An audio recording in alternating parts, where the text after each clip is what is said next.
অনেক দিন থেকেই আমার একটা পাহাড় কেনার শখ, কিন্তু পাহাড়কে বিক্রি করে তা জানি না। যদি তার দেখা পেতাম, দামের জন্য আটকাতো না। আমার নিজস্ব একটা নদী আছে, সেটা দিয়ে দিতাম পাহাড়টার বদলে। কে না জানে পাহাড়ের চেয়ে নদীর দামই বেশি। পাহাড় স্থানু, নদী বহমান, তবু আমি নদীর বদলে পাহাড়টাই কিনতাম, কারণ আমি ঠকতে চাই। নদীটাও অবশ্য কিনেছিলাম একটা দ্বীপের বদলে। ছেলেবেলায় আমার বেশ ছোট্টখাট্ট ছিমছাম একটা দ্বীপ ছিল, সেখানে অসংখ্য প্রজাপতি। শৈশবে দ্বীপটি ছিল বড় প্রিয়। আমার যৌবনে দ্বীপটি আমার কাছে মাপে ছোট লাগলো। প্রবাহমান ছিপছিপে তন্ডী নদীটি বেশ পছন্দ হলো আমার।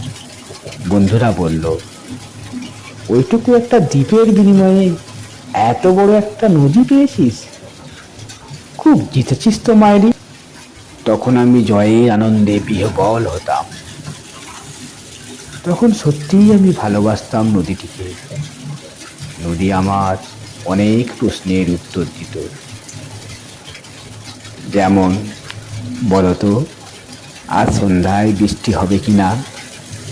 সে বলতো, আজ এখানে দক্ষিণ গরম হাওয়া, শুধু একটা ছোট্ট দ্বীপের বৃষ্টি। সে কি প্রবল বৃষ্টি, যেন একটা উৎসব। আমি সেই দ্বীপে আর যেতে পারি না।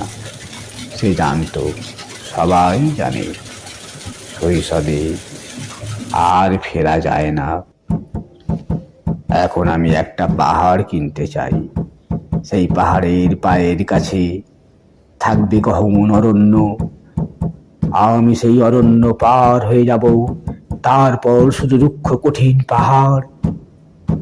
একেবারে চূড়ায় মাথার খুব কাছে আকাশ, নিচে বিপুল পৃথিবী, চরাচর তীব্র নির্জনতা।